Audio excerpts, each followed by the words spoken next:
Alors, mythe sur les développeurs numéro 1, pensez qu'un langage de programmation est meilleur que d'autres. Je vois plusieurs débutants qui disent ça, que par exemple, le JavaScript est meilleur que le Python, est meilleur que le PHP, est meilleur que Java, etc. Mais c'est absurde de faire la comparaison comme ça. Moi, je pense plutôt qu'il y a des langages de programmation adaptés à un projet que vous êtes en train de faire. Alors, par exemple, si le projet de développement sur lequel vous êtes est vraiment axé sur l'IA, il vaut mieux utiliser Python. C'est le langage de référence pour l'intelligence artificielle. Voilà, si dans ton projet, ton but est d'améliorer l'expérience utilisateur, utilise du JavaScript. Si dans ton projet, tu veux gérer les interactions avec une base de données, créer des pages web dynamiques ou développer un système de gestion de contenu, utilise PHP. Il y a plusieurs choix. Donc, en tant que débutant, définis tes objectifs en conséquence, choisis un langage, ensuite un framework et commence à faire des merveilles.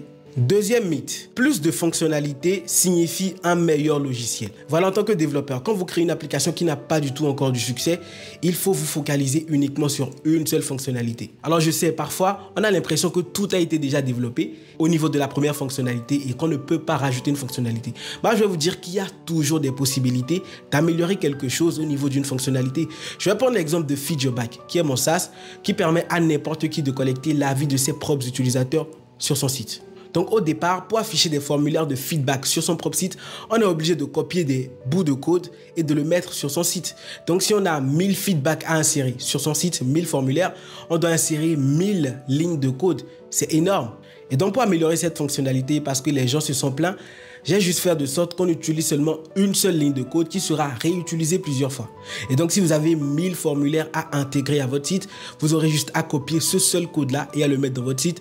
Et derrière, voilà, il y a des trucs qui se font et les formulaires seront intégrés à votre site. Donc, ce qu'il faut retenir, c'est que quand vous êtes débutant dans la création d'une application, créez une seule fonctionnalité, mais vous pouvez créer plusieurs sous-fonctionnalités qui viendront accompagner cette grande fonctionnalité-là. Mythe numéro 3, pensez que les programmeurs sont des maintenanciers ou des techniciens en électronique. Je vais vous raconter une histoire. Ma mère m'avait demandé un jour comment faire de sorte qu'un statut WhatsApp ne soit pas visible par une personne particulière, quoi. Voilà. Je ne voulais pas que cette personne voie le statut WhatsApp. Et moi, je lui ai dit que je ne savais pas. Et elle m'a fait une remarque. Pourtant, tu es développeur. Comme si nous, les développeurs, on sait tout. Et c'est même pas notre domaine, quoi. Voilà. Donc, sachez qu'en tant que développeur, vous n'êtes pas obligé de tout savoir sur l'informatique. C'est pas votre domaine. Voilà, on a tendance à penser qu'un développeur peut gérer tous les problèmes ayant rapport à l'informatique. Si son PC se gâte, c'est lui qui le répare. Il y a peut-être des développeurs comme ça, mais sachez que ce n'est pas notre domaine. Mythe numéro 4, la programmation est une question de mathématiques. Dans tous les projets que j'ai réalisés, à peine j'ai utilisé 5% des mathématiques que j'ai appris à l'école. Dans tout ce qui est logarithme, népérien, propriété de Pythagore, etc. là, je ne les ai jamais utilisés. Peut-être que vous allez les utiliser pour travailler avec la NASA, mais même la NASA a une structure de codage très simple parce qu'ils savent que la moindre erreur va leur coûter des milliards, donc pas d'erreur de code.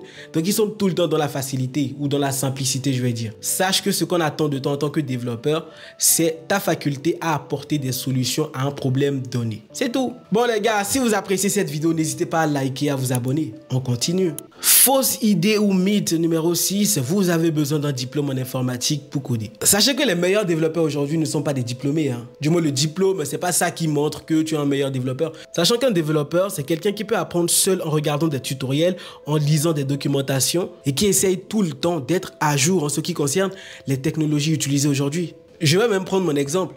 Si je m'étais basé uniquement sur tout ce que j'ai appris à l'université, écoutez, tous les projets que j'ai réalisés aujourd'hui, je n'en serais pas du tout capable parce qu'on ne vous apprend pas ça à l'université. À l'université, on vous apprend les bases et c'est à vous d'aller chercher comment étendre ces bases-là. Voilà. Je vais même prendre un exemple plus palpable. Quand vous prenez le monsieur là qui s'appelle Daniel Ek, le cofondateur et PDG de Spotify, il a développé Spotify qui est l'une des plus grandes plateformes de musique au monde. Donc ça, c'est juste un simple exemple. Hein.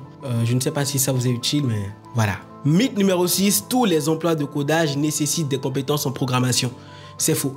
Si vous êtes quelqu'un qui est intéressé de loin, du moins de très loin, c'est-à-dire vous n'aimez pas toucher au code, ou quand vous touchez le code, vous avez mal à la tête, bah écoutez, il y a des métiers que vous pouvez faire quand même dans le développement informatique. Par exemple, chef de projet. En tant que chef de projet, ce qu'on attend de vous, c'est de superviser et de coordonner les projets de développement logiciel ou d'implémentation technologique, inclut la gestion des équipes, la planification des tâches et la gestion des budgets, etc. quoi. Alors, je ne dis pas que c'est facile, mais sachez que ce n'est pas aussi technique comme la programmation. Mythe numéro 7, la programmation ou le développement est un domaine dominé par les hommes. Alors faux.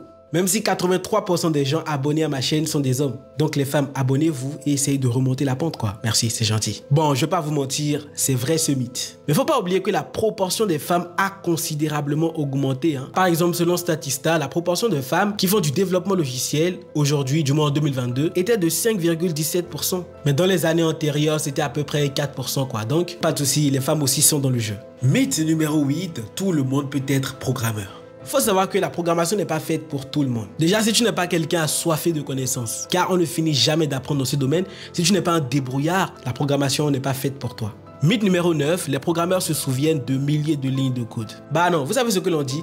Un vrai programmeur, c'est quelqu'un qui excelle dans le copier-coller. Voilà, si tu ne sais pas faire du copier-coller, tu n'es pas encore un vrai développeur, voilà. Faut savoir qu'on est en 2024 et en 2024, il y a Internet. Donc tu n'as pas besoin de retenir tes lignes de code. Non, non, non, pas du tout. Ne fais pas ça. Mais faut pas copier bêtement des codes sources, hein, non. Faut développer ta faculté à comprendre du code. Voilà. Et voilà, maintenant, j'espère que ces 9 mythes-là sont démystifiés. Et donc, abonnez-vous, likez cette vidéo et je vous dis ciao!